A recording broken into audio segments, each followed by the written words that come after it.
ओम शांति। अव्यक्त मुरली रिवीजन में आज हम अव्यक्त बाप दादा के 28 नवंबर 1969 के चले हुए महावाक्य रिवाइज करेंगे। मुरली का सार है लौकिक को अलौकिक में परिवर्तन करने की युक्तियां। बाबा कहते, आज भट्टी का कौन सा दिन है? आज है संपूर्ण समर्पण होने का दिन। बाप दादा को ऐसा समझकर बुलाया है। संपूर्ण समर्पण होने के लिए सभी तैयार हो व संपूर्ण हो चुके हो। जो संपूर्ण हो चुके हैं, आज उन्हों का समारोह है। यह सभी के सभी संपूर्ण समर्पण हुए हैं। संपूर्ण समर्पण जो हो जाता है, उसकी दृष्टि क्या होती है? तो सुनाया, शुद्ध दृष्टि शुद्ध वृत्ति हो जाती है। तो बाबा कहते, लेकिन किस युक्ति से वह वृत्ति दृष्टि शुद्ध हो जाती है? एक ही शब्द में यह कहेंगे कि दृष्टि और वृत्ति में रूहानियत आ जाती है, अर्थात दृष्टि वृत्ति रूहानी हो जाती है। जिस्म को नहीं देखते हैं तो शुद्ध पवित्र दृष्टि हो जाती है। जड़ चीज को आंखों से देखेंगे ही नहीं तो उस तरफ वृत्ति भी नहीं जाएगी, दृष्टि नहीं जाएगी तो वृत्ति भी नहीं जाएगी। दृष्टि देखती है तब वृत्ति भी जाती है। रूहानी दृष्टि अर्थात अपने को और दूसरों को भी रूह देखना चाहिए। जिस्म तरफ देखते हुए भी नहीं देखना है। ऐसी प्रैक्टिस होनी चाहिए। जैसे कोई बहुत गूढ़ विचार में रहते हैं, कुछ भी करते हैं, चलते खाते पीते हैं, लेकिन उनको मालूम नहीं पड़ता है कि कहाँ तक आ पहुंचा हूं, क्या खाया है। इसी रीति से जिस्म को देखते हुए भी नहीं देखेंगे और अपने उस रूह को देखने में ही बिजी होंगे, तो फिर ऐसी अवस्था हो जाएगी जो कोई भी आपसे पूछेंगे यह कैसी थी तो आपको मालूम नहीं पड़ेगा। ऐसी अवस्था होगी। लेकिन वह तब होगी जब जिस्मानी चीज को देखते हुए उस जिस्मानी लौकिक चीज को अलौकिक रूप में परिवर्तन करेंगे। अपने में परिवर्तन करने के लिए जो लौकिक चीजें देखते हो या लौकिक संबंधियों को देखते हो, उन सभी को परिवर्तन करना पड़ेगा। लौकिक में अलौकिकता की स्मृति रखेंगे। भल लौकिक संबंधियों को देखते हो, लेकिन यह समझो कि अब हमारी यह भी ब्रह्मा बाप के बच्चे पिछली बिरादरी है। ब्रह्मा वंश तो है ना, क्योंकि ब्रह्मा द क्रिएटर हैं। तो भक्त ज्ञानी व अज्ञानी है, लेकिन बिरादरी तो वह भी है। तो लौकिक संबंधी भी ब्रह्मावंशी हैं, लेकिन वह नजदीक संबंध के हैं, वह दूर के हैं। इसी रीति कोई भी लौकिक चीज देखते हो, दफ्तर में काम करते हो, बिजनेस करते हो, खाना खाते हो, देखते हो, बोलते हो, लेकिन एक एक लौकिक बात में अलौकिकता हो। इसी कार्य के लिए चल रहे हो तो साथ साथ समझो इन शारीरिक पांव द्वारा लौकिक कार्य तरफ जा रहा हूं, लेकिन बुद्धि द्वारा अपने अलौकिक देश कल्याण के कार्य के लिए जा रहा हूं। पांव यहां चल रहे हैं, लेकिन बुद्धि याद की यात्रा में। शरीर को भोजन दे रहे हैं, लेकिन आत्मा को फिर याद का भोजन देते जाओ। यह याद भी आत्मा का भोजन है। जिस समय शरीर को भोजन देते हो, ऐसे ही शरीर के साथ में आत्मा को भी शक्ति का याद का बल देना है। अपने को परिवर्तन में लाने के लिए क्या करना पड़ेगा? हर एक चीज को लौकिक से अलौकिकता में परिवर्तन करना है, जिससे लोगों को मालूम हो कि यह कोई विशेष अलौकिक आत्मा है। लौकिक में रहते हुए भी हम लोगों से न्यारे हैं। अपने को आत्मिक रूप में न्यारा समझना है। कर्तव्य से न्यारा होना तो सहज है, उससे दुनिया को प्यारे नहीं लगेंगे। दुनिया को प्यारे तब लगेंगे जब शरीर से न्यारी आत्मा रूप में कार्य करेंगे। तो सिर्फ दुनिया की बातों से ही न्यारा नहीं बनना है, पहले तो अपने शरीर से न्यारा बनना है। जब शरीर से न्यारे होंगे तब प्यारे होंगे। अपने मन के प्रिय, प्रभु प्रिय और लोकप्रिय भी बनेंगे। अभी लोगों को क्यों नहीं प्रिय लगते हैं? क्योंकि अपने शरीर से न्यारे नहीं हुए हो, सिर्फ देह के संबंधियों से न्यारे होने की कोशिश करते हो तो वह उल्हने देते। खुद को क्या चेंज किया है? पहले देह के भान से न्यारे नहीं हुए हो तब तक उल्हना मिलता है। पहले देह से न्यारे होंगे तो उल्हने नहीं मिलेंगे और ही लोकप्रिय बन जाएंगे। कई अपने को देख बाहर की बात को देख लेते हैं और बातों को पहले चेंज कर लेते हैं, अपने को पीछे चेंज करते हैं।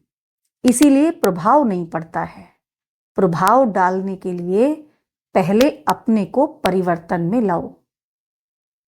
अपनी दृष्टि, वृत्ति, स्मृति को, संपत्ति को, समय को परिवर्तन में लाओ, तब दुनिया को प्रिय लगेंगे। क्योंकि जब संपूर्ण हो गए तो उसके बाद फिर क्या करना है? बोलना चलना कैसे हो वह बता रहे हैं। जैसे आपकी यादगार शाखों में बताते हैं संपूर्ण समर्पण किसने और किसको कराया और कितने में कराया। यादगार की याद आती है। राजा जनक का मिसाल, उनको तो बच्चों ने कराया लेकिन बाप ने कराया, ऐसा भी यादगार है। बतलाते हैं ना कि वामन अर्थात छोटा, सभी से छोटा रूप किसका है? आत्मा और परमात्मा का। तो बाप ने आकर माया बली जो बलवान है उससे 3 पैर में सभी कुछ लिया, अर्थात संपूर्ण समर्पण बनाया। आप लोगों को भी संपूर्ण समर्पण करना है, अर्थात जो भी माया का बल है वह सभी कुछ त्यागना है। माया का बली नहीं बनना है लेकिन ईश्वरीय शक्ति में बलवान बनना है। तो जैसे वह 3 पैर दिखाते हैं, यह कौन सी 3 बातें सुनाई जाती हैं जिससे संपूर्ण समर्पण आ जाता है? मनसा, वाचा और कर्मणा के लिए शिक्षा कौन सी है? अगर वह 3 बातें याद रखेंगे तो संपूर्ण समर्पण हो ही जाएंगे। वह 3 बातें कौन सी? एक तो देह सहित सभी संबंधों का त्याग, मामेकम याद करो, यह तो हो गया मनसा। वाचा के लिए क्या शिक्षा मिलती है? हर समय जैसे मोती चुगते हैं इस रीति मुख से रत्न ही निकले। 1-2 को पत्थर नहीं लेकिन ज्ञान रत्नों का दान देना है। और कर्मणा के लिए यही याद रखो कि जो कर्म मैं करूंगा मुझे देख सभी करेंगे। दूसरी बात कि जो करेंगे सो पाएंगे।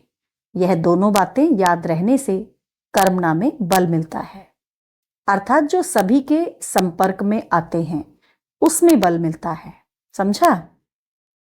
मनसा, वाचा, कर्मणा के लिए इन मुख्य बातों को याद रखें तो फिर संपूर्ण समर्पण जो हुए हो उसको अविनाशी बना सकेंगे। ऐसे नहीं कि यहां संपूर्ण समर्पण का नशा चढ़ा है वह बाद में कम हो जाए। अगर यह पक्का याद रखेंगे कि हम तो संपूर्ण समर्पण हो ही गए तो यह अविनाशी याद आपको अविनाशी बनाकर रखेगी। अगर आप कुछ डगमग हुए तो फिर समस्या डगमग करेगी। आपके डगमग होने को और समस्याओं को देखते हुए लोग भी उसका तमाशा देखेंगे। बाप दादा तो देखते रहते हैं। साथ किसके रहेंगे? साथी अंगुली छोड़ दे तो क्या करेंगे? सभी अपना साथ निभाएं। बाप दादा तो किसने किस रूप से साथ निभाने अर्थात अंगुली पकड़ने की कोशिश करते रहते हैं, इतने तक जो बिल्कुल सांस निकलने तक। सांस निकलने वाला भी होता है तो भी जान भरते हैं, लेकिन कोई ऑक्सीजन लगाने ही ना दे, नली को ही निकाल दे तो क्या करेंगे? अगर बाप दादा का सहयोग चाहिए तो वास्तव में सहयोग कोई मांगने की चीज नहीं है। सहयोग स्नेही को स्वतः ही प्राप्त होता है। आप बाप दादा का स्नेही बनो तो सहयोग स्वतः ही प्राप्त होगा। मांगने की आवश्यकता नहीं। आधा कल्प मांगते रहे भक्त रूप में, अभी बच्चा बनकर भी मांगते रहे तो बाकी क्या फर्क रहा भक्त और बच्चों में? लेकिन कारण क्या है कि अज्ञानी होकर सहयोग मांगते हो। अधिकारी समझो तो फिर मांगने की आवश्यकता नहीं। बीती सो बीती, जो बीत चुका उसका चिंतन न करके बीती हुई बातों से शिक्षा लेकर आगे के लिए सावधान। अगर बीती हुई बातों को सोचते रहेंगे तो यह भी एक समस्या हो जाएगी। समस्याएं तो बहुत आती हैं, यह भी एक नई समस्या खड़ी कर देंगे। बीती को परिवर्तन में लाने बल भरने के लिए उस रूप से सोचो। अगर यह सोचेंगे कि यह क्यों, कैसे हुआ, अब कैसे होगा, जंप दे सकूंगा या नहीं, क्वेश्चन नहीं करो। क्वेश्चन मार्क के बदले फुल स्टॉप, बिंदी लगाओ। बिंदी लगाना सहज होता है, क्वेश्चन मार्क तो कोई लिख सके वा नहीं, लेकिन यहां क्वेश्चन लगाना सभी को आता है। बिंदी लगाते जाओ तो बिंदी रूप में स्थित हो सकेंगे। म्यूजियम या प्रदर्शनी में आप लोग समझाने के बाद फिर क्या करते हो? म्यूजियम व प्रदर्शनी के पश्चात क्या करना है वह पर्चा सभी को देते हो। तो बाप दादा भी आज पूछते हैं कि आप भट्टी के पश्चात क्या करेंगे, यज्ञ के कार्य को कैसे आगे बढ़ाएंगे, अपनी उन्नति का साधन क्या करेंगे। दैवी गुण धारण करना, स्नेही बनना, यह तो करना ही है, लेकिन प्रैक्टिकल रूप से क्या करेंगे? जैसे आप लोगों ने सुनाया भी कि अपने बाप दादा के परिवार के स्नेही सहयोगी बनेंगे, लेकिन वह भी किन किन बातों में बनना है? मनसा वाचा कर्मणा के साथ साथ तन मन धन तीनों रूप से अपने को चेंज करना है। मददगार और वफादार, जब दोनों बातें होंगी तब बाप दादा और परिवार के स्नेही और सहयोगी बन सकेंगे। जो सहयोगी होंगे उनकी परख क्या होगी? वह परिवार और बाप दादा के विचारों और जो कर्म होते हैं उनमें एक दो के समीप होंगे। एक दो के मत के समीप आते जाएंगे तो फिर मतभेद खत्म हो जाएगा। एक तो मददगार और वफादार, उसका तरीका भी बताया। दूसरी बात यह है कि जो भी संपूर्ण समर्पण होते हैं उनको अपना तन मन धन और समय, यह चारों चीजें कहाँ लगानी चाहिए? यह तो जरूर है कि प्रवृत्ति मार्ग तरफ भी ध्यान देना है, लेकिन यह जो चारों चीजें देते हो उसके लिए आपके मन में जजमेंट ठीक है कि हम यथार्थ रीति प्रयोग कर रहे हैं? संपूर्ण समर्पण आत्मा को जो सचमुच तन मन धन और समय देना चाहिए, इस प्रमाण दे रहे हैं। यह पोता मेल भी निकालो कि तन मन धन और समय का प्रयोग कहाँ करते हैं। जैसे अपने घर का पोता मेल रखते हो, वैसे जो संपूर्ण समर्पण हुए हैं उन्हों को यह भी पोता मेल निकालना चाहिए। तन भी कहाँ और कैसे लगाया, यह शॉर्ट में लिखना है लेकिन स्पष्ट, क्योंकि डिटेल भी होता है परंतु स्पष्ट नहीं होता, इसीलिए शॉर्ट भी हो और स्पष्ट भी हो। जितना जितना शॉर्ट और स्पष्ट लिख सकेंगे उतना आंतरिक स्थिति भी स्पष्ट और क्लियर होगी। संकल्प को शॉर्ट करेंगे तो समाचार भी शॉर्ट होगा और पुरुषार्थ की लाइन क्लियर होगी तो समाचार भी स्पष्ट होगा। इसमें सारा पोता मेल आ जाएगा। तीसरी बात यह याद रखने की है कि मनसा वाचा कर्मणा, जो कुछ भी अब तक पुरुषार्थ की कमी के कारण चलता रहा उसको बुद्धि से बिल्कुल ही भूल जाओ। जैसा कि अब नया जन्म लिया है, पुरुषार्थ में जो बातें कमजोरी की हैं वह सभी यहां ही छोड़कर जानी है। फिर पत्रों में यह नहीं आना चाहिए कि पिछले संस्कारों के कारण यह हो गया। जबकि संपूर्ण समर्पण हो गए तो ऐसे ही सोचना कि दान की हुई चीज है, जिसको अगर फिर स्वीकार करेंगे तो उसका परिणाम क्या होगा। यह स्मृति रखने से चारों बातें चेंज हो जाएंगी। मुख से कभी ऐसे बोल नहीं निकलने चाहिए। समस्याएं सामने क्यों आती हैं? क्योंकि ज्ञान की कई बातें उल्टे रूप में अंदर धारण कर ली हैं। कोई भूल होगी तो कहेंगे कि संपूर्ण तो बने नहीं हैं, अभी तो समय पड़ा है, पुरुषार्थी हैं। पुरुषार्थी को भूले करने की छुट्टी नहीं है, लेकिन आजकल ऐसे समझ बैठे हैं कि पुरुषार्थी अर्थात भूले माफ हैं। ये ऐसा करता है तो हमको करना पड़ता है। यह ज्ञानी के बदले अज्ञानी हो गया। याद क्या रखना है? जो करेगा सो पाएगा। मैं जो करूंगा मुझे देख और करेंगे, उनको देख मुझे नहीं करना है। मैं ऐसा करूं जो मुझे देख और भी ऐसा करे। तो यह छोटी छोटी बातें उल्टे रूप में धारण कर ली हैं। ज्ञान का सही एडवांटेज जो लेना चाहिए उसके बदले उल्टे रूप से प्रयोग करने से पुरुषार्थ में कमजोरी आ जाती है। ये पुरुषार्थहीन की बातें हैं, लेकिन समझते हैं कि यही पुरुषार्थी जीवन है। इसीलिए यह तो ज्ञान की पॉइंट्स अपने पुरुषार्थ की कमी को छिपाने के साधन बनाकर रखे हैं। इन साधनों को मिटाओ तो सभी समस्याएं आपे ही खत्म हो जाएंगी। 4 शक्तियों को धारण करना है तो एक ही ईश्वरीय शक्ति, लेकिन स्पष्ट करने के लिए कहा जाता है। एक समेटने की शक्ति अर्थात शॉर्ट करने की शक्ति, समाने की शक्ति, तीसरा सहन करने की शक्ति और चौथा सामना करने की शक्ति। लेकिन किसका सामना करना है? बाप दादा व दैवी परिवार का नहीं, माया की शक्ति का सामना करने की शक्ति। यह चारों शक्तियां धारण करेंगे तो संपूर्ण समर्पण को अविनाशी कायम रख सकेंगे। जैसे कहते हैं ना कि एक तो शॉर्ट माना छोटा करो और शॉर्ट छांट ना करो। यह करना है, यह सोचना है, यह नहीं, यह बनना है, यह नहीं। शॉर्ट करते जाओ और जितना हो सके शॉर्ट करो। जो 10 शब्द बोलने हैं उनको शॉर्ट कर 2 शब्दों में रहस्य बताओ, तो ऐसे शॉर्ट करते करते बिल्कुल शॉर्ट हो जाएगा। ऐसा पुरुषार्थ इस भट्टी के पश्चात करना है। एक बात यह भी याद रखना कि जैसे बाप दादा ने आप सभी बच्चों को सृष्टि के सामने प्रत्यक्ष किया है, तो अब आप बच्चों का भी काम है कि हर कर्तव्य से, हर बात से बाप दादा को अनेक आत्माओं के आगे प्रत्यक्ष करना है। वह है आपका कर्तव्य। यह भी अपना चार्ट देखो कि अब तक हमने बाप का संदेश तो दिया, लेकिन उस संदेश से आत्माओं के अंदर बाप दादा के स्नेह और संबंध को प्रत्यक्ष किया या नहीं? तो वह सर्विस क्या रही? अधूरी सर्विस नहीं करनी है। अभी संपूर्ण समर्पण हुए हो तो सर्विस भी संपूर्ण करनी है। इसीलिए हर एक को यह भी चेक करना है कि आज मैंने मनसा वाचा कर्मणा कितनी आत्माओं के अंदर बाप दादा के स्नेह और संबंध को कहां तक प्रत्यक्ष किया है। सिर्फ संदेश देना सर्विस नहीं, संदेश देना अर्थात उनको अपने संबंधी बनाना। अपना संबंधी बनाना अर्थात शिववंशी ब्रह्मा कुमार कुमारी बनाना।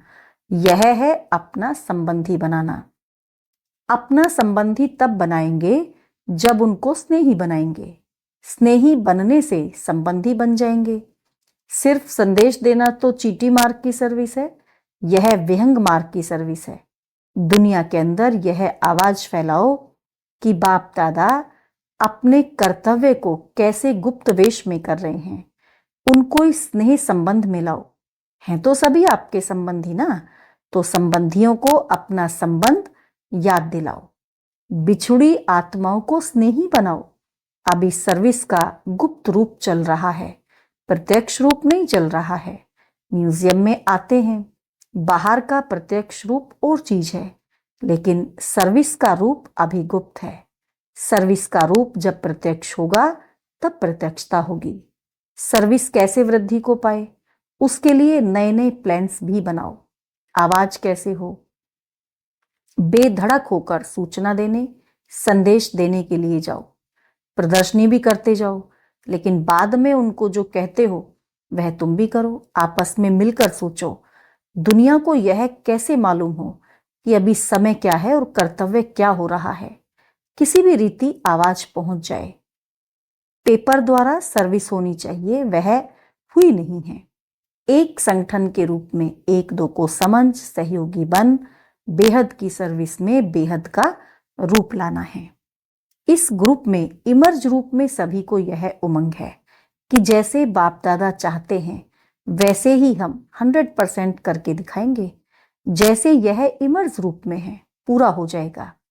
सभी के मन में जो है कि टोटली लौकिक कार्य से सभी सरेंडर हो जाए, वह दिन भी नजदीक है। लेकिन वह तब होगा जब मन से सरेंडर होंगे। फिर लौकिक कार्य से सरेंडर होने में देरी नहीं लगेगी। इस बारी मन से सरेंडर हो जाओ। जिसकी रिजल्ट अच्छी देखेंगे उस अनुसार नंबर देंगे। भट्टी का प्रोग्राम भले ना हो, लेकिन मधुबन तो है ही भट्टी। मधुबन आते रहेंगे और अपना अमर बनने का सबूत देते रहेंगे। सभी से बड़ा सरेंडर होना है संकल्पों में। कोई व्यर्थ संकल्प ना आए। इन संकल्पों के कारण ही समय और शक्ति वेस्ट होती है। तो संकल्प से भी संपूर्ण समर्पण होना है। मन के उमंगों को अब प्रैक्टिकल में लाना है। अच्छा, ओम शांति।